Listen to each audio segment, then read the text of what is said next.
За юу яцгаана залуусаа Newsack in the house тэгээд зах зээлийн базаа бичлэгээр ойр дуулзааг юм байна. Энэ удаагийн базаа бичлэг үнэхээр халуухан байх болно. Өнгөрсөн болоод энэ 7 хоногт Монголын попт тунчиг олон юм боллоо. Тэгээ олон юм яриад яхав шууд бичлэгэнд орцгоё. Эхний сэдв бол Монголын хип хоп гэлтгүй Монголын аль хэзээний мега стар болчихсон рэпер Тандарт холбогдож байгаа. Рэпер Тандарын хувьд бол хэсэг чимээгүй байж байгаад тэгээд эргэн ирэлтийг хийсэнтэй за дуунууд нь өнөхөдөө бол маш амжилттай явж байгааг та бүхэн харж байгаа бох. Гиснээс Тандарын YouTube channel-ийн subscribe нь 487 мянгаар харж байгаа. Энэ нь Rocket Bay болон Mon Star-ийнхнаас даруй 35 мянгаар илүү тоо юм. Энэ тоо нь магадгүй рэпер Тандрыг Монголын урлаг соёлын ориглуудын нэг дээр байгааг бол илтгэж байгаа. За энэ ч яг гол мэдээнд орцгоё хувьсэл production хийсэн Аминч хэмээх кинонд рэпер Тандр болоо дүр бүтээсэн юм байна. Постэр ч юм уу, трейлер ч юм уу янз бүрийн юмнаас харахад бол цаачин гол дүр бүтээсэн байх маш өндөр магадaltaй юм бэлээ. За өөрөө рэпер хүн давхар жүжигчний салбарт хүч үзэж байгааг харж байгаа бох. За яг гадны зах зээлийг харж байхад бол Америкийн алдартай рэперүүд ч юм уу те Холливуудын кинонд маш их тоглосон байдаг. Гэхдээ Монголд нэг иймэрхүү байдаг штэ. Зах зээл жижиггүй учраас талах талхаал идэе гэдэг үг. Яагаад гэвэл кино урлаг, хип хоп энэ бүхний зах зээл нь жижиггүй учраас маш жижиг хэмжээний мөнгө яригдж байгаа учраас энэ дотор бол төдий чинээгээр өрсөлдөө их байгаа. За яг энэ үгний дагуу бол Sensor хэмээх пэйжийг та бүхэн мэдж байгаа шүү дээ те. Хоронзон гишүүн гэдлийн фаны бичлэг хийгээ яваад идэг хүүхэн байдаг. Хүүхэн бишээ.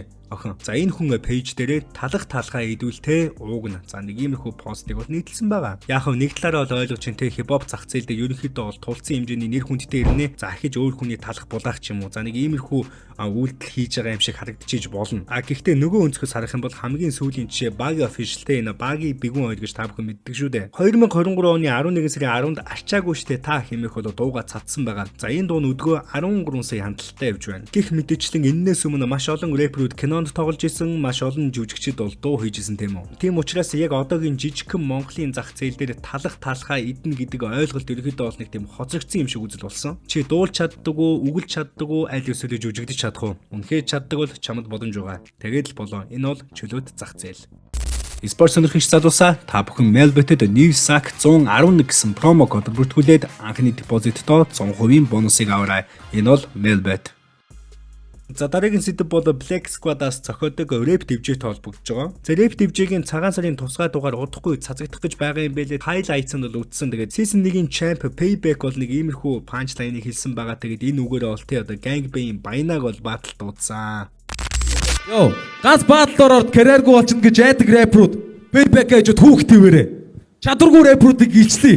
Аяны ихтэй хохирогч Баяна хамгийн гоё альчураа зүгээ дээрээ.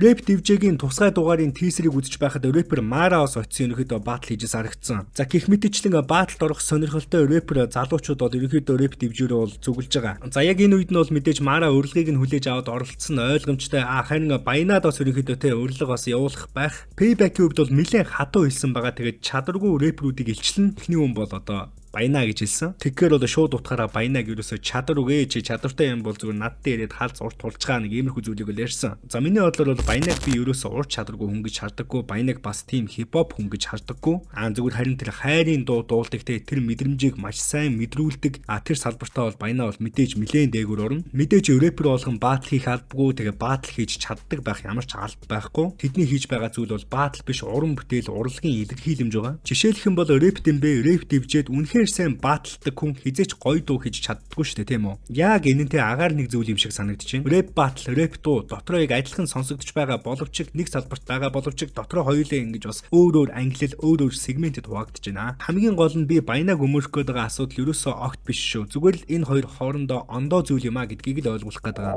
За тэгэд эцэст нь Payback-ийн явуулсан урилгыг нь хүлээж аваад Баяна ирүүл гоё шоу болно л үз, гоё entertainment болно л үз, ирэхгүй бол тэр л үз. Миний бодлоор бол угаасаа Баянаг очиж батлна гэдэг дээр бол 90% итгэлгүй байна. Цаач ерөнхийдөө бол угаасаа очихгүй байх. Рэп дивжэйгийн залуустаа Томос том амжилтыг хүсье. Дараагийн сэдвтэ орцгоё. Дараагийн сэдв бол энэ сэдвтэ шууд уялдуулаад Gangbang нөгөө гишүүн болох Гангатай холбогдож байгаа. Өнгөрсөн жилийн 3 сард Ганга болон Локинер хоорондоо дис хийж байсан шүү дээ. Гэхдээ дис дуунуудад цацагдсанаас хойш аль талын рэперүүд нь ерөнхийдөө энэ талаар камерын өмнө юу ч яриаггүй байгаа. Тэдний нэг нь бол яхаа аргагүй Ганга байсан. Тэгээд Гангагийн хувьд бол саяхан учрал подкастт ороод за энэ бифний талаар үзэгчдэд ерөнхийдөө бол дэлгэрэнгүй ярьж өгсөн байгаа. Хөшигний ард яг юу болсон бэ? Хэдүүлээ үзцгээе. Хүмүүсийн зүгээр зарим хүний таамагладаг шиг хоорондоо хуцаар яриад хоёулаа ер нь бифия гэж ярьдаг юм уу? Эсвэл үнэхээр л би эндээ дургу болоод нэг нь хингүүтэн зөрүүлээ хийчихэж гэнэ үү? Та хоёрын хувьд жишээ чиний кейс дээр.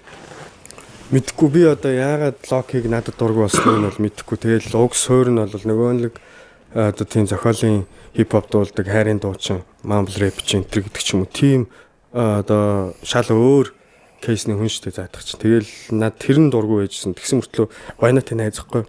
За. Тэгээд нэг өдөр би ингээс ирсэн чинь ингээд стори хийсэн байхгүй. Яасан. Мангач юм өстө доромжлсон шүү нэтэр ингээл доромжилсан байсан. Тэгэл би яагаад ингэж байгаа юм бол гэж эхлээл Баянаас суугаад наач яагаад ингэж байгаа юм бол гэсэн. Тэгэл мэдхгүй анда хаяхгүй дөө гэл. Тийм бодсон байжгаад тэгээд би за тэгээ хайцсан. Тэгсэн чинь 2 3 7 хоногийн дараа чамд дис хийцэн байлээ штэ гэ нэг хүн тэхгүй. Хин гэсэн чинь лок гэдгсэн чинь хин одоо яах гээд байгаа юм бол яагаад нав ингэж байгаа юм бол гэдэнгүүт шууд шөнийн 2 цаг болжсэн. Шууд суугаал нэг ай олоод тэгэл тэр аян дээр хэлмээр байгаа бүх юмудаа л хэлсэн. Тэгэл бичсэн байсан. Тэгээд тэр ингээд артистууд донд ингээд тараад явцсан хүмүүс сонсдог чи аим шаачлаа шүү дээ. Тэнгүүт нь ахаад нэг стори хийгээдсэн юм а цаа чин. Тэнгүүт нь за түүл үзүүл үзийгээд хийцэн байсан. DC шууд тэр өрөө цаццаа. Тэгэл өөдөөс юм хийхгүй байхаар за би жоохон төрүүлээ хөдөлчлөөдөө гэж одоо нөгөөдгөө private болгох заахгүй. Тэгсэн чинь 5 хоногийн дараа ахиж өөдөөс нэг юм хийхээр нөгөөдгөө буцааж public болгоо. Тэгээ яг тэр шөнө яг цацсныхан дараа 2 цагийн дараа ахаад арийнхыг нь хийж өгөөл тэгэл. Тэгээ би ингээд амар зөөлхөн хүн болохоор тэгэл за би шаад деми юм хийчтэй банта хараан чирээ гэж ер нь бол деми юм байна. Энэ одоо хинт ч хэрэгтэй хүмүүсийн баг тавыг хангаж байгаа штэ гэж одоо тэгээд бодлоо 2 3 хоногийн дараа бодож буцаа устгацсан нүгээр. Одоо бүр бүгдийг устгацсан юм ба шүү дээ. За Гангагийн ярьж байгааг сонсоход бол Локи надад учир битүүлгээр дис хийсэн. Ягаад надад дургуyn ягаад над руу дис хийсэн. Би ерөөсөө ойлгоогүй. За нэг иймэрхүү зүйлийг ярьж байна. За хэдүүлээ бас Локи ягаад Ганга руу дис хийсэн учир шалтгааныг нь ерөнхийдөө олох гэж оролдъё. Нэгдүгээрт Локи Ганга дугаасаа хувь хүний хувьд дургу гэдэг онол байж болно. Жишээлх юм бол Локигийн хувьд Баянатын нийлээ яваад л байсан. Тэгээ Баянатын нийлээд ерөөсөө тийм Гангааг тоохчгүй юм уу? Нэг иймэрхүү хандлагаас өөрөөс нь ажиглагддаг байсан байж магадгүй. За нөгөө таамаглал бол угаасаа ойлгомжтой. Албаар ингэж дис хийсэн. Тэгээ албаар ингэж олон хүний анхаарлыг татах гэж тиймэрхүү entertainment бол үйлдэлийг хийсэн. Яг энэ хоёрын beef-ний хажуугаар бол Fla болон Rocket Band-аар beef-лж байсан те. Ерөнхийдөө яг энэ үед нь албаар ингэж олон хүний анхаарлыг татах, албаар ингэж entertainment шоу хийх, иймэрхүү албаар бүх зүйл албаар ус байж болно. Дээр хоёр таамаглалын нэгээс нь бол гарцаа байхгүй гэж бодож байна миний бодлоор. Харин үзэгч та яг юу гэж бодож байна? Гангааг зөв зүгээр байхад нь Loki яагаад дис хийсэн юм болоо? Комент хэсэгт сэтгэлээ бичээрэй. За дараагийн сэдв бол OC Young-ийн Pogjo хэмээх одоо рэперт холбогдож байгаа. Би нэрийг нь буруу хэлж магадгүй шүү. Pogjo. Pogjo хэмээх рэперийг та бүхний зарим нэг нь мэдэж байгаа. Тэгээд OC Young-тай те дуу муу хийгээд ингэ явжсэн. Ерөнхийдөө одоо ингэж OC Young-тай хамт гарч ирсэн одоо эрдэнтийн одоо хипхоп хийдэг залуучууд байгаа. За Pogjo-гийн хувьд бол өнгөрсөн 7 хоногт маш хүчтэй хитэн сториг хийсэн. Сторийн гол утга санаа бол би үеийнхэн бүх рэперүүдийг нэгэн эсрэг нэг шаана. Тэгээд бас Монголын pop бол нохоошног. За яг юу гэж хэлсэн бэ те? Дэлгэрэнгүй бичлэгийг хийдүүлээ одоо үзцгээе. Би одоо хэний ш тад биш. Бүгэнтэй шаалцсан өө. Хин ч байсан шаалцсан. Зодлтын нүдэлцэн. Яах юм дадруудаа өө. Монголын хипхоп бүгд нохоо хошногнууд өө. Рэпрүүд нь банднер. Би тайсны хойно үеийнхээ бүх лалрыг дээрлэх нь өө. Яг үнэндээ савтай юутай ийтэй өө. Би харин нэг гайгүй хайрцан эпочлөө нөө нэрэ писта. Бусдын би зүгээр зайлг нөө наалнууд чинь. Кейтэй юутай одоо бүгд миний тал биш бүгдээрээ зайлцгаам алнууд минь бүгдийг ч хараа алдаж зүгээр дайдуултай хаархагч байсан талруудаа. Тэгтээ түүхэд заа юу. Би анх дахнаас хөдөөний бацаа орж ирээд эпочоос ихсэн. Эпошиг заандаа би томроо дахин үзье гэсэн үзээгүй. Би ч Монголын бод гიშгүүлэхгүй гэсэн. Би энд байна лалар минь. Миний баригад энд байна. Би энэ баригад чи захаас нэгата уудастаа баха би 3 пистата нийлээ дуу өгч байгаа. 3 дуу өгч байгаа гэж би энэ баригад чи ихтүүлжлаа бүр анхлын нөө. Тойроос надад писта бүгд хойл нэг эсрэг нэг үзэд хүртэл би нэг цогод авахгүй дээр нь дэвсэд гарсан. Намаа бүгд мэдж байгаа писта. Зүгээр агаараа лалруудаа бити уур үргээр харин. Гэтэ Монголын бод үедээ бол нэрээ нэдэр рэперг би нэрээ нэг эсрэг нэг байна уу гэж хэлээ өө. Ой. Ахаагч дууддаг алнуудаа нэг эсрэг нэг байна уу гэж хэлээ өө. Тэгтээ писта энэ лок мок бүгд банд юм уу? Лок банд би хэлээ писта. Хаач хэлнэ. Алыг. Ахвал ах шиг байгаараа пистанууд.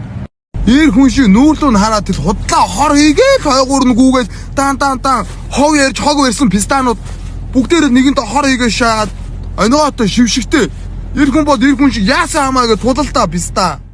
Мань хүний яриаг сонсож байхдаа өөр нэгэн залуу өөрийнх нь дургуг хүргэсэн юм шиг бол хандлагыг гаргаж байна. Тэгэд бас рэпер Локи дүү хандаж хэлсэн ах бол ах шиг байгаараа битгий хор хутгаад гэж тэ нэг иймэрхүү хурц үгийг бол хэлсэн. Түүний сүүлийн хоёр сторийн Локид зориулсан байхыг бодоход нөгөө уур хүргэсэн үн бас Локи байх өндөр магадaltaй байна л да. За тэр ч яхав одоо бол ерөнхийдөө тэ ингэж нэгэн эсрэг нэг зодолт нь хаалцагнан за нэг иймэрхүү юм бас нэг жоохон хоцрогдсон юм шиг санагдчихээн. Гэхдээ үнэхээр л уур нь хүрээтэй үнэхээр л төвчхийн аргагүй байх юм бол үнэхээр л тэгэд бас өөртөө ингэж итгэлтэй байгаа юм бол энэ бүхнийг олон нийтийн өмнө хийж болно. Боксинг рингэн дээр одоо нэгэн эсрэг нэг уучраа олох боломжтой ямар ч хүнтэй одоо цаг үед бол энэ entertainment зах зээл рүү одоо монголчууд сүүлийн үед төлхөө орж байгааг та бүхэн харсан баха. Жишээ гэх юм бол Лил Баата болон Чойдгнэр хоорондоо саяхан тулалдсан шүү дээ. Маш ойрын их сурвалжаас баттай мэдээлэл сонссон энэ хоёр залууг бол тэ ерөөсөө гинэт ингэж сонгоогүй энэ хоёр залуу зүгээр байж байгаад бол зодтолтыг гээгүй. Ерөнхийдөө бол 70 утгаараа бифтэй байсан. Тэгээд энэ хоёрын биф бол тэ сүүлийн жил гарan үргэлжилж ийсэн гэж байгаа. За тэгээд энэ асуудлаа хоёулаа шууд рингэн дээр шийдээгээд за тэгээд шууд гар аваад тэгээд тулалдсан. Үнэхээр яг өөртөө ихтэй үнэхээр бас байж суухын аргагүй хэцүү байгаа юм бол нэг иймэрхүү арга бас байж болж байна. Би энэ залууг яагаад ийм үйлдэл гаргасан бэ гэд олон янзын таамаг дэвшүүлмээр байна. Гэхдээ ерөнхийдөө бол бүх зүйл ойлгомжтой юм шиг харагдаж байна. Баг зэрэг анхаарлыг авна. За тэгээд бас дургу хүмүүстэй үг хандж хэлнэ. За нэг иймэрхүү л момент байна. Бичлэгний хамгийн сүүлийн сэдэв бол энэ сэдэвтээ бас агаар нэг сэдэв байгаа. Тэр нь юу вэ гэхлээр давай даашаа болон 290-ээр хоорондоо биф хийж байна. За давай даашаа болон 290-ийн хэсэг бол залуучууд чимээгүй байлаа. Гэхдээ давай даашааг өвд 2 сарын 14-нд Валентинаар саяхан тоглолт хийсэн. 290-ийн үед бол та бүхэн мэдж байгаа сонгуулиар ажиллаад тэгээд ерөнхийдөө бол сонгуулиас хойш бол таг чимээгүй байгаа. Удаан хугацаанд чимээгүй байсан 290 саяхан өөрийнхөө Instagram дээр иймэрхүү стори хийсэн байгаа. За чатыг нь бол та бүхэн харж байгаа бох. Тэгээд 200 гэр үүн дээр зөв хүн дээрээ буруу сэхээрээ бяцхан жаалмын.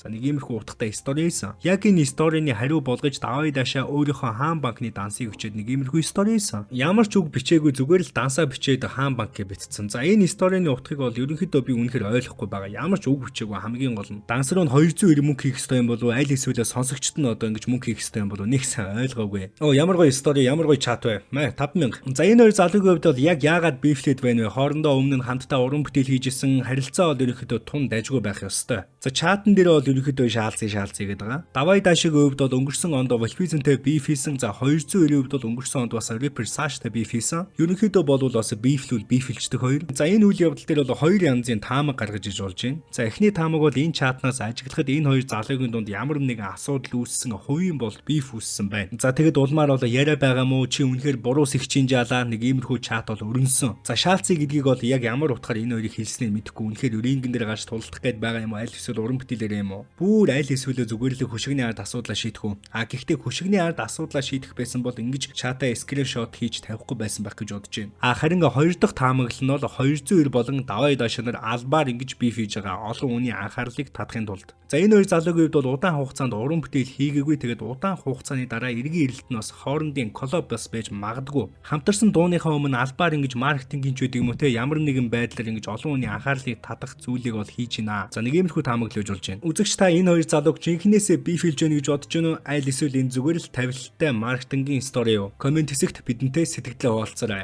За тэгээд энэ удаагийн бичлэг маань энэ хүрээд өндөрлөж байна. Та бүхэн манай суугт subscribe дарааг бол subscribe дарж дэмжээрэй. Учир нь манай суугийн 63.6% нь огт subscribe даралгүй үздэг юм байна лээ. Тийм учраас манай суугийг subscribe дарахаа битгий мартаарай. Бичлэг таалагдсан бол лайк дараарай. Сакаут түрээштэй зодусаа.